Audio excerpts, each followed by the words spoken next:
Members. Oops.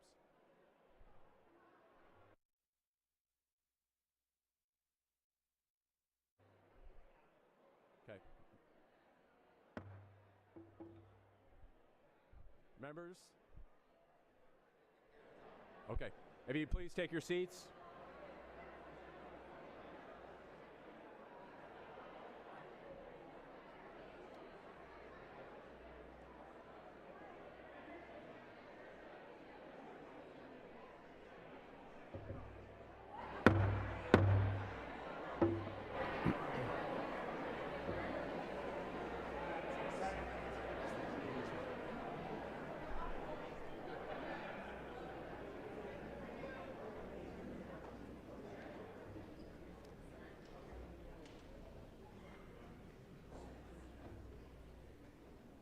The 83rd Legislative Assembly of Oregon, meeting in joint session, welcomes you to the State of the State Address of Oregon's 39th Governor, the Honorable Tina Kotek. The Secretary of Senate will call the roll of the Senate. Anderson. Bonham. Broadman. Campos. Frederick. Gelser-Bluen. Girard. Golden. Gorsuch. Hayden. Jama. Lieber. Lithicum. Manning. McLean. Meek. Nash. Patterson. Pham. Brzezinski. Reynolds. Robinson. Brock Smith. Solman. Starr. Taylor. Thatcher. Weber. Woods. President Wagner. Here. Mr. President, a quorum of the Senate is present. The Chief Clerk of the House will please call the roll of the House of Representatives. Representative Anderson. Representative Boyce. Representative Bossart-Davis. Representative Bowman. Representative Brees-Iverson. Representative Kate. Representative Chaichi. Representative Choatson. Representative Deal. Representative Dobson. Representative Dobson. Representative Drazen. Representative Edwards. Representative Elmer. Representative Evans. Representative Fragola. Representative Gamba. Representative Gomberg. Representative Graber. Representative Harbeck. Representative Hartman. Representative Helfrich. Representative Helm. Representative Hudson. Representative Isidore. Representative Javadi. Representative Krupp. Representative Bobby Levy. Representative Emerson Levy. Representative Lewis. Representative Lively. Representative Mannix. Representative Marsh. Representative McDonald. Representative McIntyre. Representative McLean. Representative Munoz. Representative Nathanson. Representative Nelson. Representative Neron. Representative Daniel Wen. Representative Hua Wen. Representative Nose. Representative Osborne. Representative Owens. Representative Pham. Representative Reschke. Representative Ruiz. Representative Sanchez. Representative Scharf. Representative Scarlatos. Representative Smith. Representative Sosa. Representative Tran. Representative Valderrama. Representative Wallen. Representative Walters. Representative Wright. Representative Yunker. Speaker Fahey. Present. Mr. President, a quorum of the House is present. On behalf of the 83rd Legislative Assembly, meeting in joint session, I welcome you to the State of the State Address of Oregon's 39th Governor, the Honorable Tina Kotek. Please stand. Judges from the Oregon Tax Court, the Oregon Court of Appeals, and the Oregon Supreme Court will be escorted to their seats by the House and Senate Sergeant at Arms.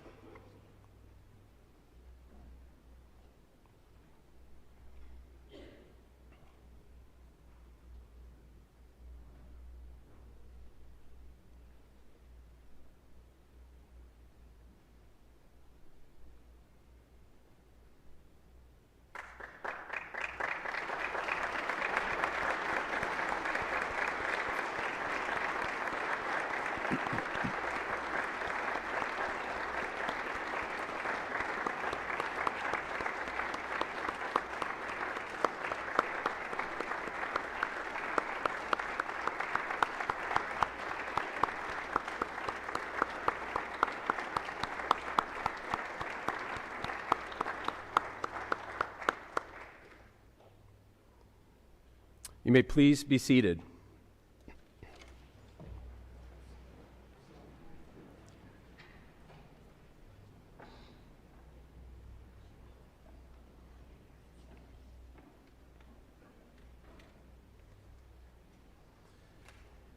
The Honorable Tina Kotek, 39th Governor of the State of Oregon, will now be escorted to the rostrum.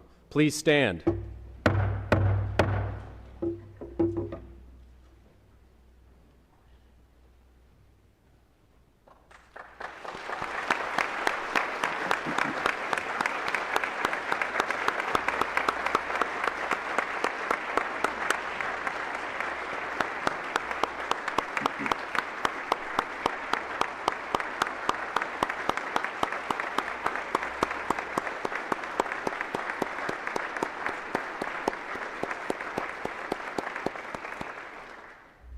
May please be seated. Before we get started, I'd like to recognize honored guests and dignitaries who are in attendance. Our state elective officers: Tobias Reed, Secretary of State; Dan Rayfield, Attorney General; Christina Stevenson, Commissioner of Labor and Industries.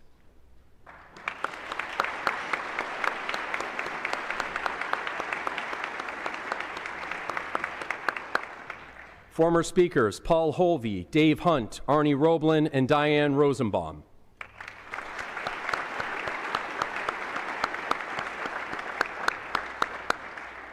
And representatives from Oregon's 9 federally recognized tribes. From the Burns Paiute Tribe, Tracy Kennedy, Tribal Council Chair; Anthony Purcella, Tribal Council Vice Chair. From the Confederated Tribes of Grand Ronde, Cheryl Kennedy, Tribal Council Chair; Chris Mercier, Tribal Council Vice Chair; Denise Harvey, Tribal Councilwoman; John George, Tribal Council Secretary. From the Confederated Tribes of the Siletz Indians, Dolores Pigsley, Tribal Chair. From the Cow Creek Band of Umpqua Tribe of Indians, Carla Keene, Tribal Chair. From the Klamath Tribe, William Ray Jr., Chair. And Jackie Mercer, CEO of the Native American Rehabilitation Association of the Northwest. Welcome. We are so glad you are here.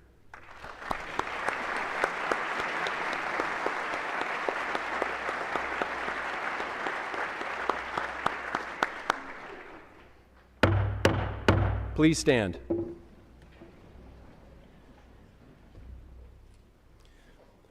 The Oregon State Police Honor Guard will post the colors, and the national anthem will be performed by Alonzo Chadwick Sr. of Portland.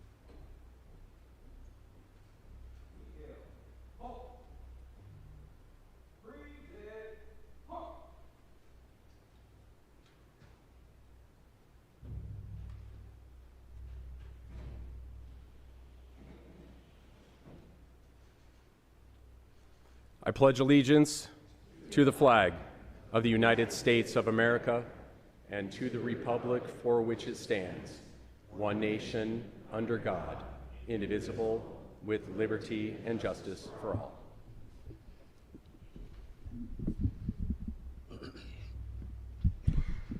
Oh, say, can you see by the dawn's early light what so proudly we hailed at the twilight's last gleaming, whose broad stripes and bright stars through the perilous fight o'er the ramparts we watched were so gallantly streaming,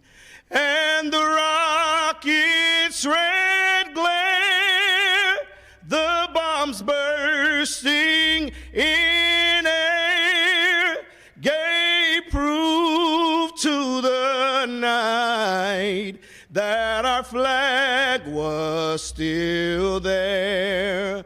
Oh, say does that star-spangled banner yet wave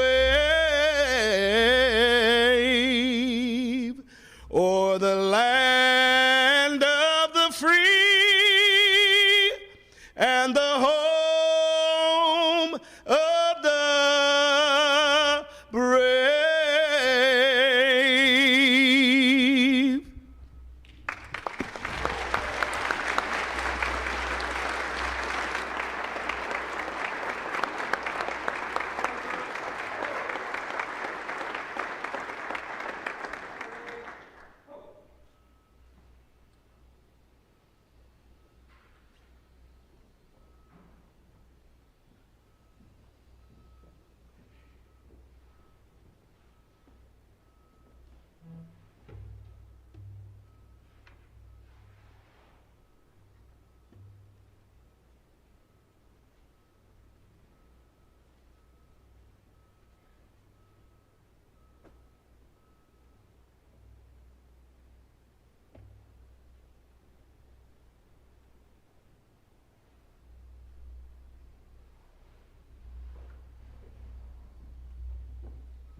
Please be seated.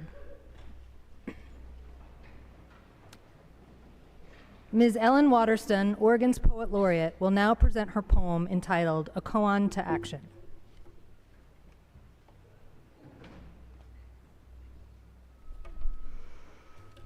Thank you, Governor Kotek, for the honor and opportunity to serve Oregon as Poet Laureate and for the invitation to read a poem today at today's joint session, and thank you, Speaker Fahey. As a high desert writer, Oregon's outback has long been my muse, as this poem will illustrate. It concludes with a koan, which by way of a refresher is a sort of paradoxical riddle. An example would be, is it faster to Chicago or by bus? A koan to action. Did you know the Owyhee Canyonlands are 16 million years deep? That millennia ago people lived on the verdant shores of the high desert's inland sea? If I do the numbers, in relative terms, our life will have lasted only an hour. That makes this moment paramount. We, the citizens of Oregon, need you to know that you don't know what you don't know, to know what you do. If whistles and bells are the distraction, here's a suggestion in the form of a question. When's the last time you were lost on purpose, somewhere in the middle of nowhere, where no sign of humankind was visible, silence was tangible, where the word for tree might still be landholder, or for salmon, humans with eternal life, where the symphony of trills, bugles, and howls quelled the tyranny of your thoughts. The desert's grandeur reminds us of our small stature. There we're dwarfed by mountains that walk across desiccated lake beds.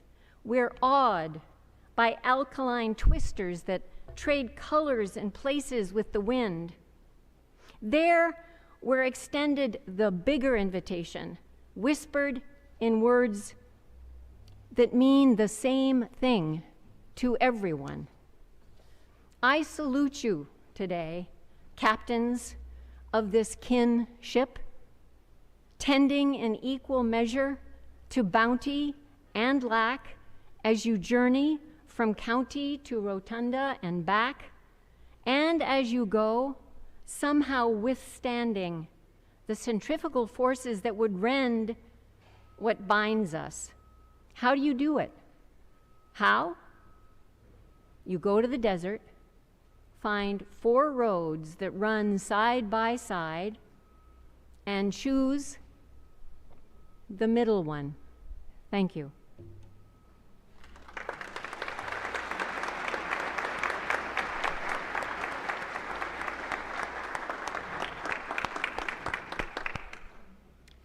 Thank you, Ms. Watterson. The Honorable Rob Wagner, President of the Senate, will address the Joint Assembly.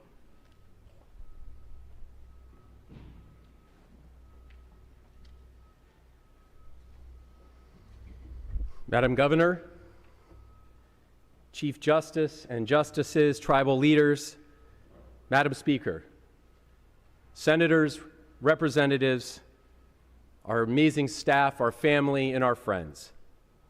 I'm absolutely thrilled and honored to stand before you today.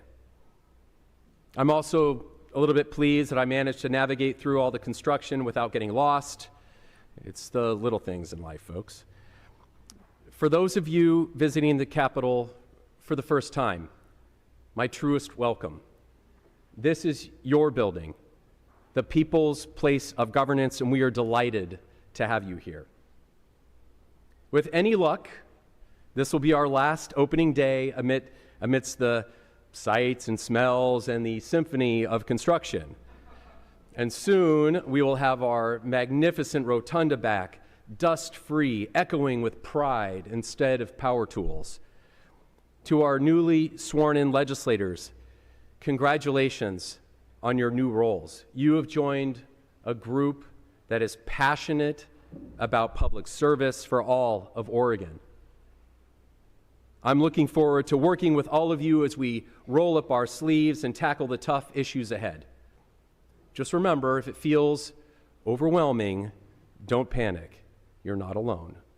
Every legislator has had at least one moment where they wondered if they accidentally wandered into the wrong meeting room. The truth is that this legislature in this session can be often a whirlwind. Some days it feels like drinking out of a fire hose, dashing between 15-minute meetings with constituents and colleagues and advocates. On the best days, we glean greater understanding of the issues confronting our communities and uncover creative solutions. On the tougher days, it might be asking the same question 5 times before the answer sinks in. But please be patient with each other and, above all, with yourself.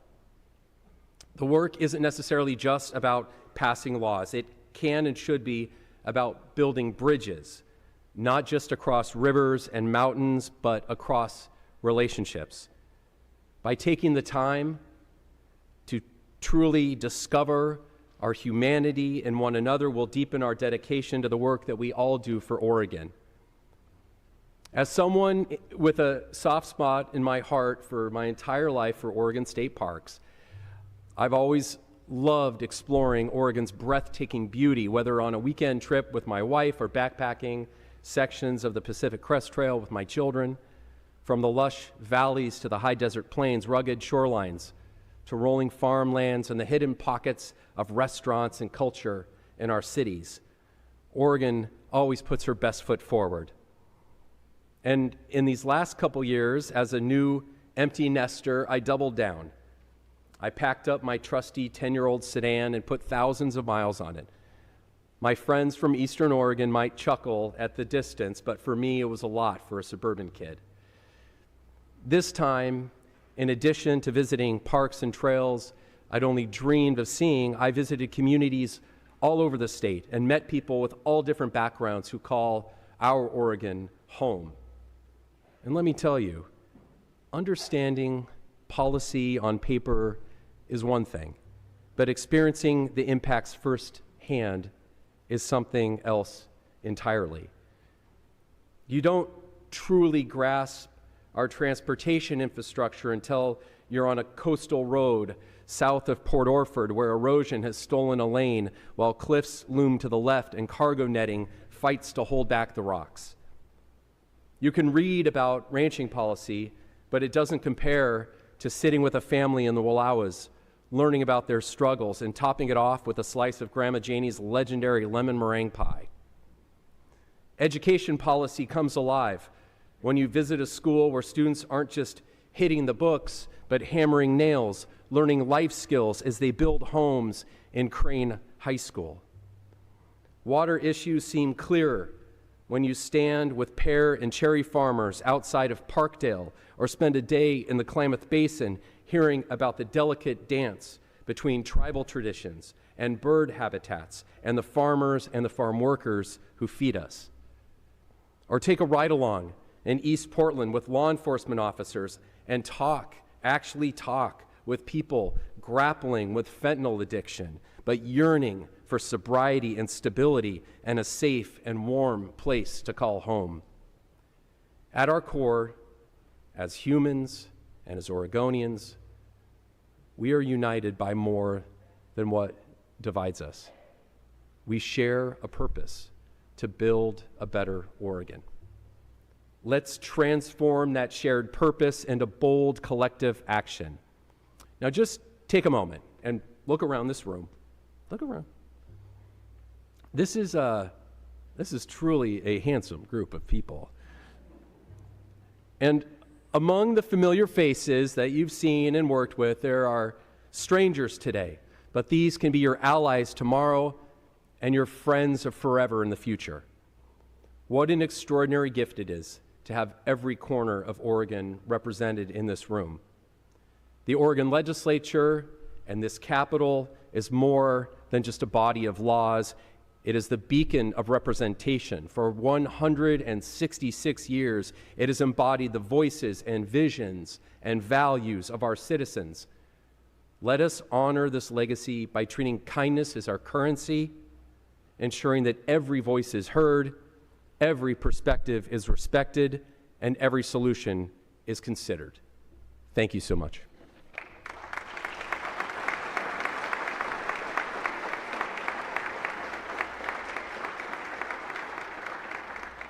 The Honorable Julie Fahey, Speaker of the Oregon House of Representatives, will now address the Joint Assembly. Good afternoon. I am so pleased to welcome all of you to the House Chamber, the People's Chamber. I'm glad that we're able to get together today despite all of the ongoing construction. It struck me while listening to Ms. Waterston's poem that the line about the journey from county to rotunda, the last few feet of that journey are going to need to wait a few months. But that's all right. Between the construction and COVID, it is hard to remember what it was like to have a normal session in this building. In fact, it might be hard to believe, but the majority of legislators in this chamber today have not experienced a session that wasn't impacted by either COVID or construction affecting how we do business in this Capitol.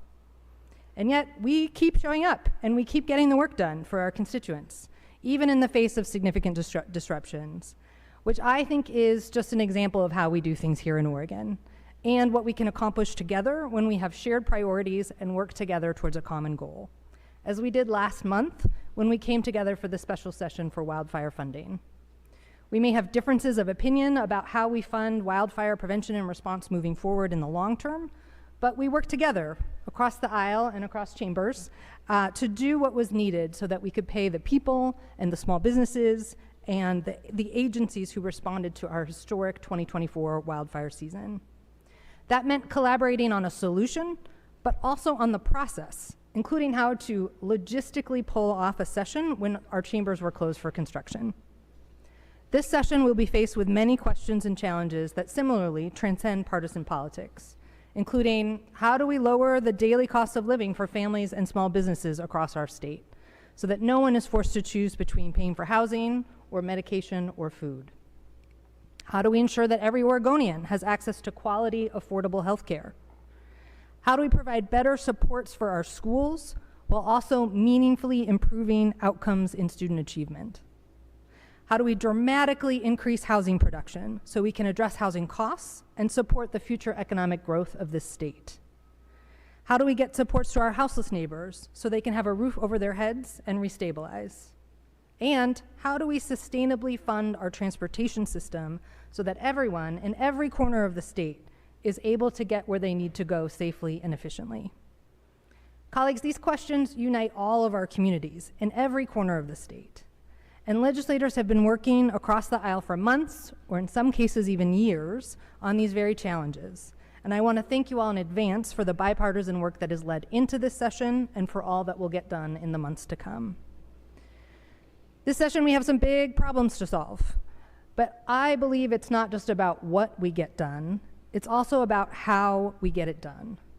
When we look back at our work 6 months from now, the mark of success won't just be about what we accomplish for our constituents, but it will be that we did it with integrity, mutual respect, and a commitment to getting the details right. There will, of course, be times when we do not agree, and that is when we will be tested the most. But I am committed to the belief that with transparent and open communication, a commitment to no surprises, and earnest efforts at compromise, we can not only keep the temperature down as we work through some difficult issues, but even more importantly, we will improve the outcomes, the legislation that comes out of this building. We make better policies and better decisions when we have all perspectives represented at the table, and when all voices are heard and considered.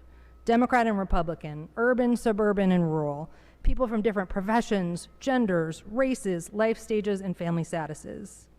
Regardless of your party or your ideology, if you are a legislator who is willing to roll up your sleeves and do the work, who cares deeply about getting things right, there will be a seat at the table for you. And that is my commitment to the House of Representatives. Thank you all for being here. I'm looking forward to all of the work this session.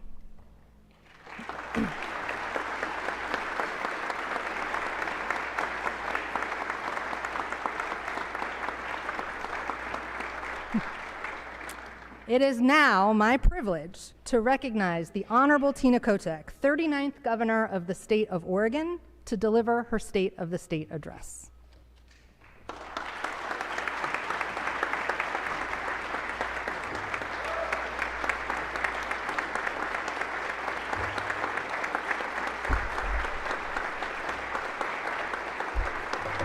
Thank you. Thank you, everyone. Before I start, I want to personally thank Ellen, our poet laureate, for sharing her poem today, and Alonzo for sharing once again on this chamber floor. Your voice, you are treasures here in the state of Oregon. Thank you so much.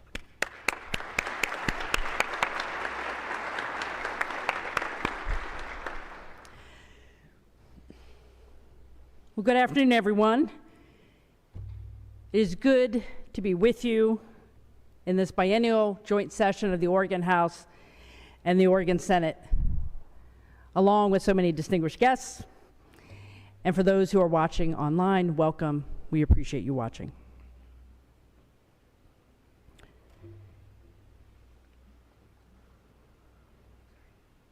One moment, please.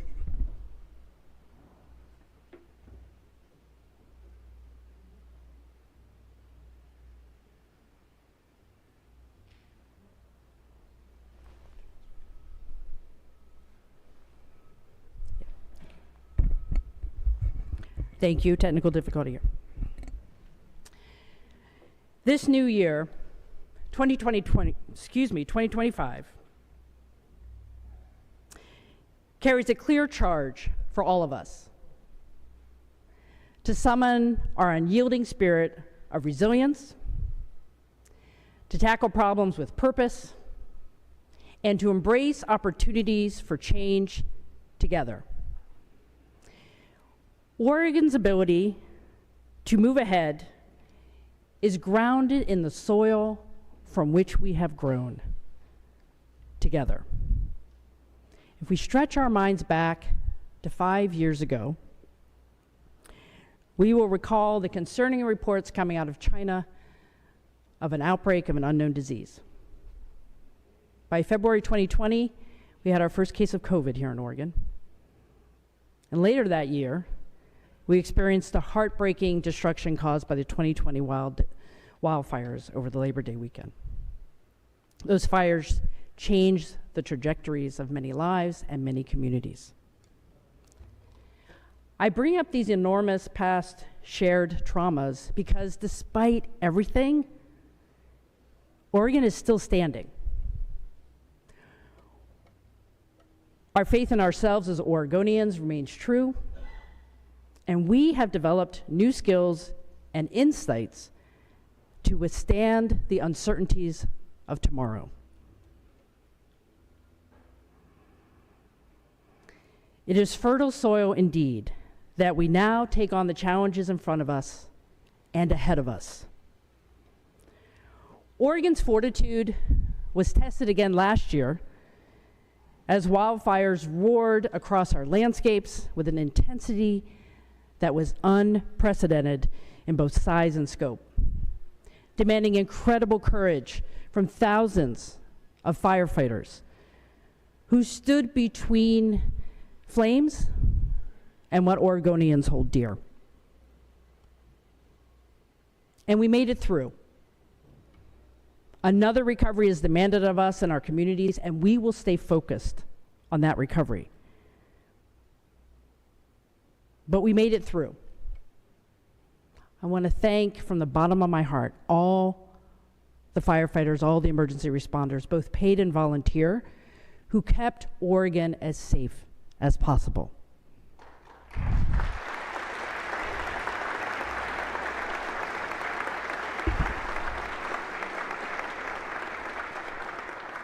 And I want to thank the legislators in this room for coming together, frankly, just a few weeks ago, for the shortest special session ever to allocate the necessary funds to pay our firefighting bills before the year's end.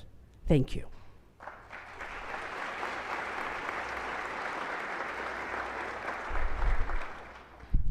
And my friends, let us keep our thoughts and prayers with the people of Los Angeles, who are experiencing horrific devastation of their homes and businesses. We know what this means. We are responding with mutual aid. 440 Oregon firefighters and 235 engines have been deployed there because that's what Oregonians do for our neighbors.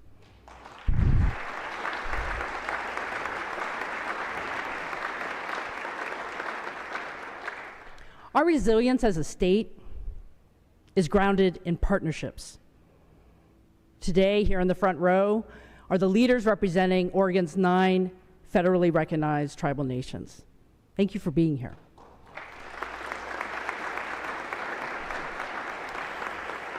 And thank you for what you do as sovereign governments to help your citizens as well as the broader community of your ancestral lands. We so appreciate that. Also, here today at my invitation are elected leaders from our county governments, as well as leadership from the League of Oregon Cities. I am humbled and inspired by my partners in local government, public servants who are on the ground every day in their communities, meeting the needs of Oregonians. Thank you.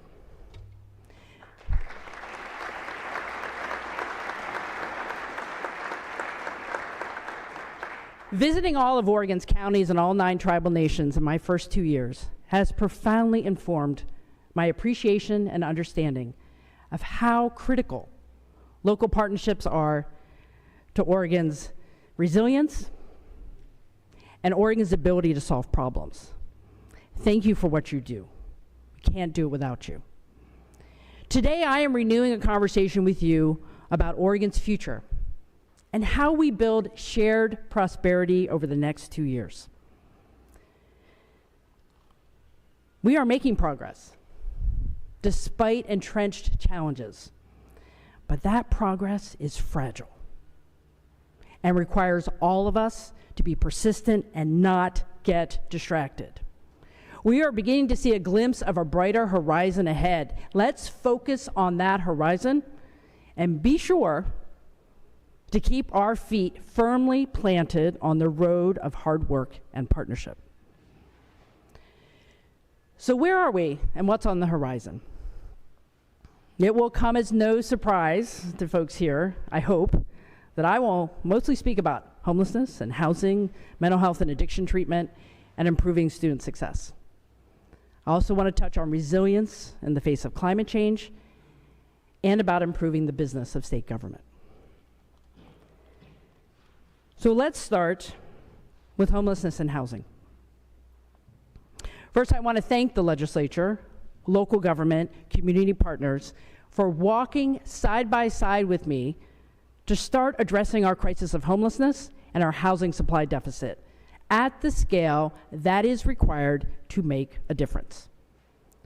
From substantial new investment to new coordinated systems at the community level to a gritty can-do attitude, we have blunted the humanitarian crisis on our doorsteps.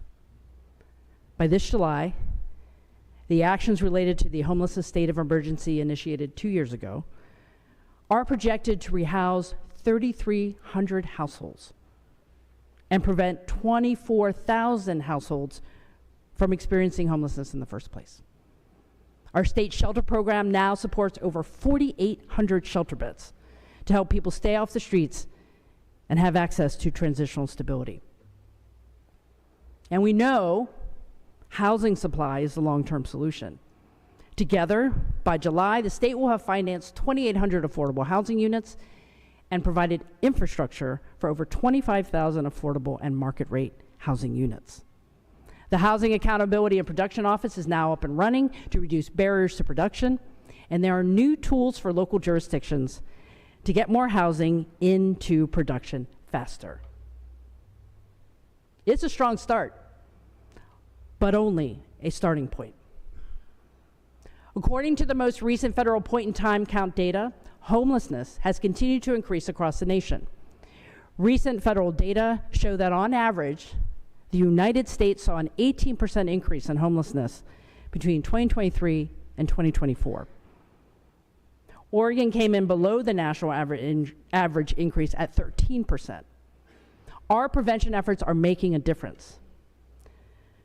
But I extended the homelessness state of emergency again last week because we still need an all-hands-on-deck urgency and administrative flexibility to meet the moment.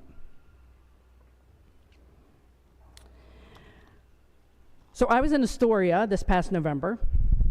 When I took office, Clatsop County had the highest unsheltered homelessness rate per capita in the state and virtually no capacity to meet the need. Now the county has 80 24/7 shelter beds, tighter coordination between its housing service providers, behavioral health providers, and law enforcement, and they are on track to produce 83 units of new affordable housing. That is incredible progress and a testament to what our local leaders are accomplishing. So thank you.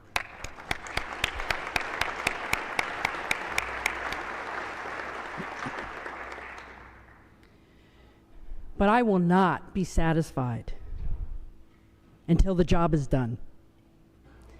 When I was in Clatsop County, I met with a single parent, a devoted father of 2 school-age children, who was living in the Columbia Inn, which is the motel turned shelter in Astoria. He is so thankful to have a roof over his head. You see, he was evicted without cause. His lease wasn't renewed, and even though he had been paying his rent, he lost his home. Facing the possibility of living outside with his kids, he fortunately was referred and had access to the Columbia Inn, and he is grateful. But that is not what he wants. He wants an affordable home of his own for his family. He can work, he can make it happen, he just needs a place to go. But that is so very hard to find in his community and almost every community throughout our state. I would bet that every person in this chamber knows where they will sleep tonight, safely and comfortably. That is what I want for every Oregonian. I am impatient about the pace of progress, and some days just pretty angry that we're in this predicament at all and that we can't move faster to get more housing built. So please, my friends, let's do more, let's be bolder, let's build more housing. To our local leaders, thank you for strategizing how to bring more land to the table and additional resources for planning and development. Like the conversation happening in the metro area, resources must both support homeless services and facilitate more production of affordable housing. In the weeks ahead, you'll hear more about my priorities in the legislative session to serve our unsheltered neighbors statewide and make even more progress on housing production.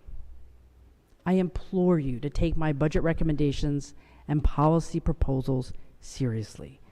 Keep our collective foot on the pedal of progress and not deviate from the path to success that we have built together. Now to Oregon's mental health and addiction treatment system. We have to push harder to get Oregonians the treatment they need and deserve. I think we all know there's simply too much pain on our streets, in our homes, and in our schools. When it comes to the connection to homelessness, it's important to recognize that not everyone who is experiencing homelessness is dealing with a mental health or addiction challenge, but many are. Someone's ability to get and maintain treatment directly impacts their ability to get and maintain housing. And let's remember that the trauma of extended homelessness is devastating to a person's health and well-being. Although there's much yet to do, we have made some progress. Last year, after the finalization of a study I commissioned to understand regional treatment gaps, I identified a target of adding 465 new treatment beds by the end of 2026. There's now a public online dashboard so we can track our progress with the investments already in the pipeline. To strengthen the workforce needed to help more people, I have focused on eliminating the backlog at Oregon's health licensing boards so qualified counselors and social workers can get to work. My agencies have implemented the vision lawmakers put forward to fix Measure 110 with precision and intention, helping communities set up evidence-based deflection programs across the state. And I continue to support the Oregon State Police's efforts to get illicit drugs off our streets and hold drug dealers accountable. But there has to be more done to meet people's needs. My recommended budget for the next 2 years continues to deploy a dual strategy of increasing treatment capacity and strengthening the available workforce, with $90 million for another 363 treatment beds and $50 million to bolster the provider pipeline and stabilize worker retention. And it's not just about money. Complex problems rarely are just about the money. I want Oregon to do more intentionally and strategically to help individuals living with serious mental illness. Why is it okay that we watch very ill people harm themselves because we are unwilling or unable to get them the health care they so desperately need? There is significant interest in improving access to the Oregon State Hospital for individuals who are accused of crimes, most often misdemeanors. But people who are unable to get the help, they are there to get treatment because they need to be able to defend themselves in court. Today, unlike in the past, the vast majority of Oregon State Hospital patients are now there for treatment so they can go back to court to aid and assist in their own defense. It's nearly impossible to get long-term psychiatric hospital-level care through civil commitment or voluntary commitment because of the needs of the judicial system filling up Oregon State Hospital beds. We have to change this. Nearly 3 out of every 4 individuals at the Oregon State Hospital for aid and assist treatment were either homeless or in shelter at the time of their arrest. And 6 out of 10 aid and assist patients are diagnosed with schizophrenia or another psychotic disorder. I believe we can do a better job of coordinating shelter services with access to mental health care. And by doing so, help people stabilize before they decompensate and a crime is committed. By doing so, we will keep our communities safer, reduce the logjam at the Oregon State Hospital, and most importantly, meet the needs of our neighbors more humanely. Our systems of care need so much work. We didn't get here overnight, and it is complex. In my visits around the state and through many conversations with people doing the work, it's clear there are things that are making a difference. We just need more of them in more places. I know the Herculean efforts that community providers are making to meet the healthcare needs of Oregonians with serious mental illness. So for those who are listening, thank you. Please keep going in your work. So how about we renew our efforts on what can be and should be? My recommended budget to improve access to mental health care is a floor. Let's try to raise the ceiling as you go through the budget process. I believe we need to humanely improve criteria for civil commitment. Make sure community options exist to serve a larger civil commitment population, and dedicate permanent supportive housing with enhanced on-site services so more people have long-term living options that can support their health status. I have directed my team to develop a new model of permanent supportive housing, what we're calling intensive permanent supportive housing, or PSH++, that can more effectively serve people with serious mental health needs who can live independently. Finally, before I move on to education, I want to emphasize that we cannot overlook our children and our youth. Too many of Oregon's kids are struggling with things they shouldn't have to deal with, from homelessness to acute mental health disorders to addiction. We have to help our children and youth now so they have a better, healthier path to their future. That means painting with a broad brush for better outcomes in every aspect of a child's life, including improved access to behavioral health care, working toward better outcomes for children in the state's care, and working to address youth homelessness. Ensuring that Oregon students have adequate access to behavioral health services in and out of school settings is critical to supporting Oregon's children and their families. That includes specific supports for mental health and substance abuse, including targeted residential and community-based treatment capacity and suicide prevention programming. When a young person develops an addiction, we need residential facilities that can care for them and help them manage the factors that led them to substance use in the first place. The good thing is I know that there are many leaders in this room today who are here because they want to work on those issues. And I look forward to partnering together for more progress in this area.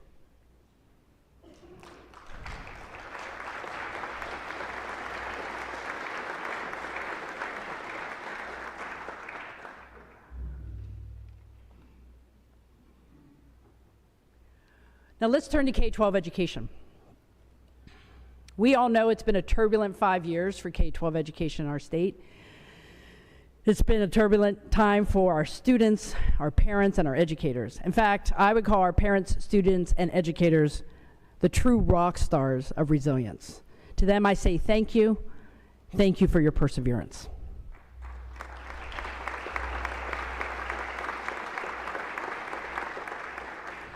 In my first 2 years as governor, my goal has been twofold.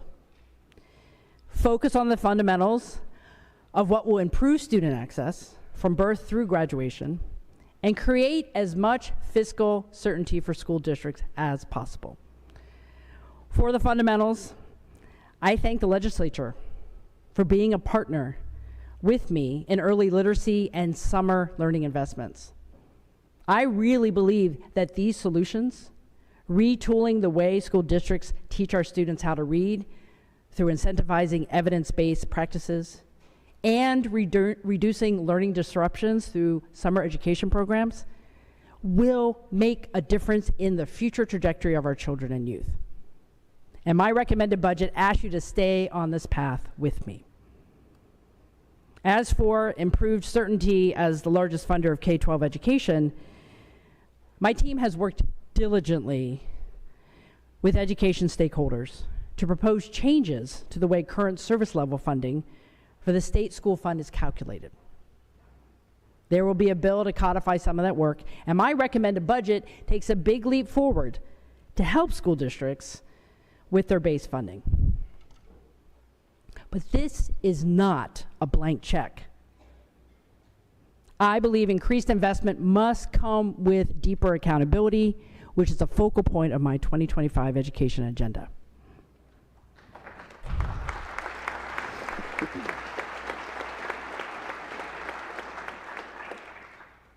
I will be bringing forth a plan that will emphasize stewardship of resources, measurable outcomes, and transparency. It is way past time to untangle and reimagine a system that can serve every student seamlessly. My goal is to develop a clear continuum of support for improved outcomes at the district and school levels, which should include increased transparency by exploring a single statewide publicly accessible student information system and streamlined processes by consolidating operations for new programs into existing reporting and the corresponding data collection to reduce administrative burden and duplication of efforts. My legislation will run in tandem with a set of administrative actions to ensure that the Oregon Department of Education holds up its end of the bargain on accountability. The bottom line is this: when a district's numbers show failure for their students, there will be help and attention, not voluntarily requested, but required direct assistance to make sure all resources are pointed toward better student outcomes. I'm surprised you're not clapping at that one.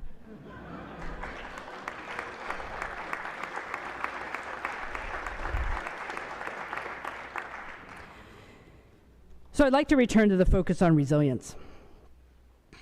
As stewards of our air, water, and landscapes, we must rise to the challenge of fighting climate change, both by continuing our efforts to reduce carbon emissions and by taking strong action to enhance the resiliency of our natural resources and our communities.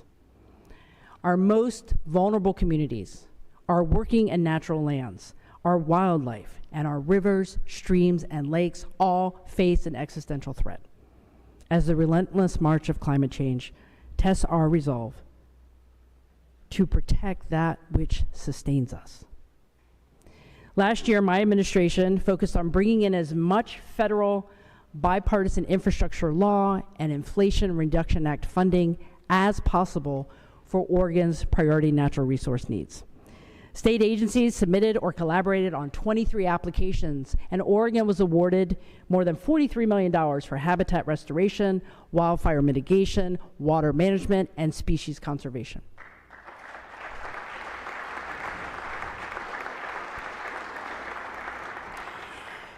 Oregon was also awarded nearly $90 million to expand solar for all.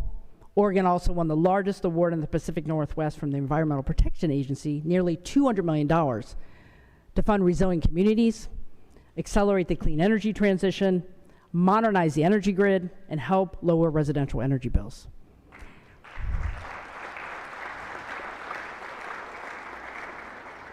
And on top of that, Oregon received $52 million through the National Electric Vehicle Infrastructure Program to create a better network of public fast chargers throughout frequently used highway corridors. This is the kind of teamwork and success that happens when we get down to brass tacks, focus on what works, and refuse to waver in our commitment to a cleaner, sustainable future. We're going to keep fighting climate change. And we also need to strengthen our defenses for the changes that are upon us. Last year's wildfire season was another potent reminder of that threat. The historic 2024 wildfires burned over 1.9 million acres, and cost a record $350 million, over twice the highest fire costs in our history. Oregon needs two things to be better prepared. First, we need dedicated reserves to manage for substantial wildfire suppression costs in the future. And second, we need ongoing dedicated funding for wildfire mitigation and readiness programs. That's why my budget recommends $150 million from the ending fund balance to go to reserves instead of the normal allocations to the rainy day fund. Call it money for a very, very bad smoky day. Additionally, we need at least $130 million every 2 years to follow the guidance of the Wildfire Programs Advisory Council, to provide resources for hazard reduction strategies like prescribed fire and preparing homes to withstand fire damage, to responsibly fund ongoing firefighting resources, and to stabilize the partnerships that are the backbone of the state's wildfire protection system. I look forward to the revenue recommendations of the Wildfire Funding Work Group and hope all of us can work together to guarantee ongoing resources for community resiliency.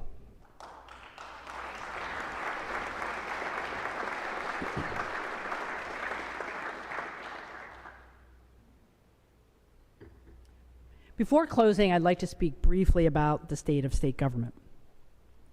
One of the reasons I ran for governor was my desire to help state agencies and their programs operate more effectively.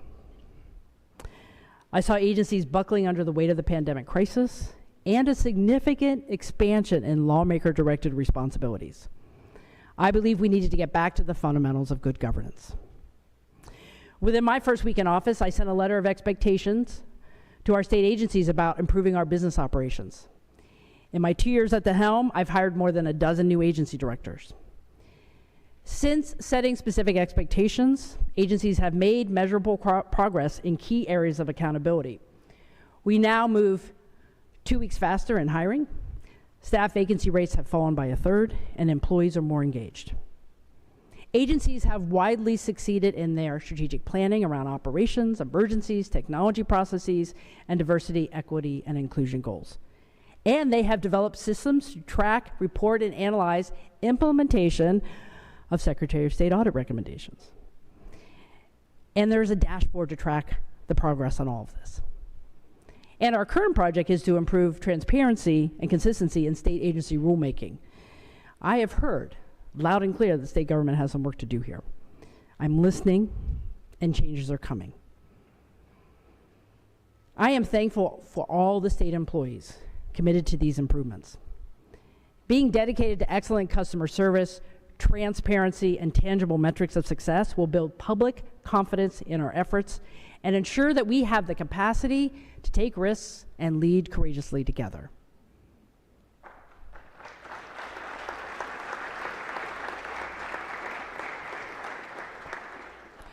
So without a doubt, there are many things we need to focus on to realize the progress that Oregonians are demanding. We can't let up on the top 3 priorities that I started with: housing, mental health, and education. And we have to muster the stamina to find success on other issues as well. The executive branch just welcomed the Oregon Public Defense Commission to its agency ranks. Thank you, legislature. And I look forward to working with all of you, the legislature and the public defense community, to succeed in our constitutional obligation to provide every defendant with an attorney in a timely and cost-efficient manner. My administration is committed to meeting its obligations to improve child welfare outcomes at the Oregon Department of Human Services, including continuing to implement evidence-based programs to support parents and mental health and addiction prevention and treatment for families across our state. And finally, legislators are already well into the work to pass the transportation package. After completing an important statewide tour last year, thank you for listening and thank you for your commitment. I look forward to working with you to translate what you've learned into a legacy package to serve Oregon's transportation needs for years to come.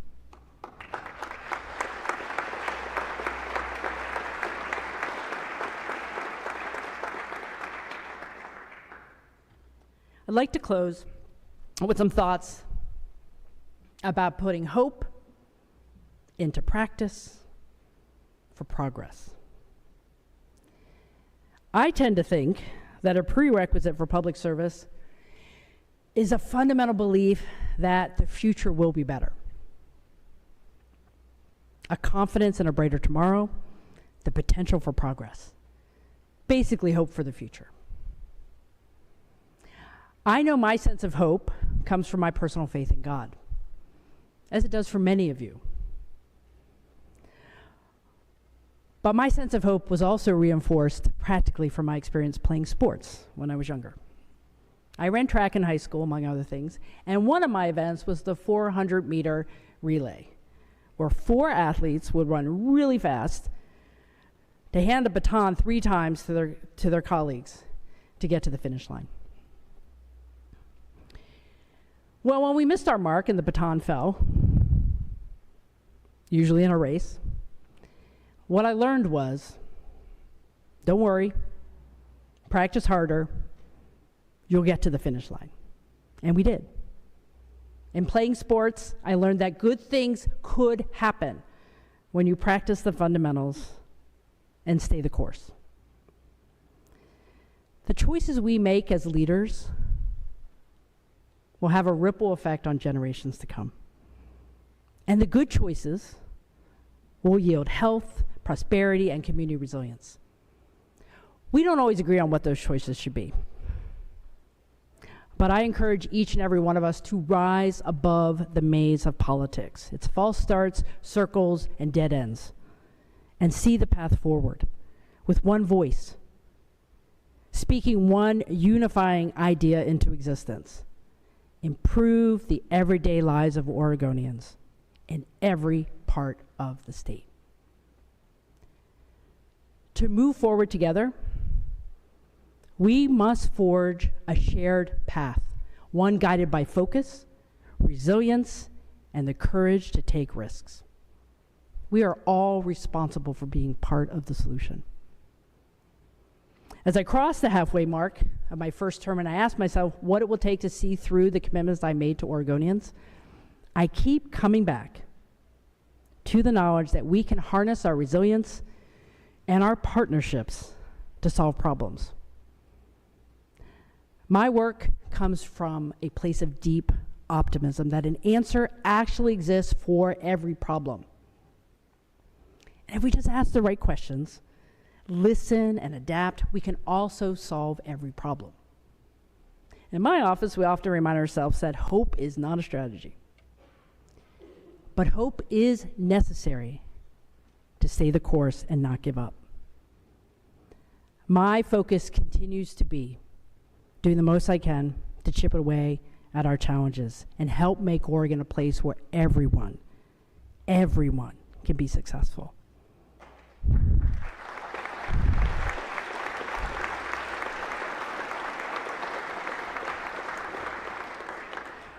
And I hope and ask that you will walk with me on this journey today, tomorrow, over the next 2 years, and past that.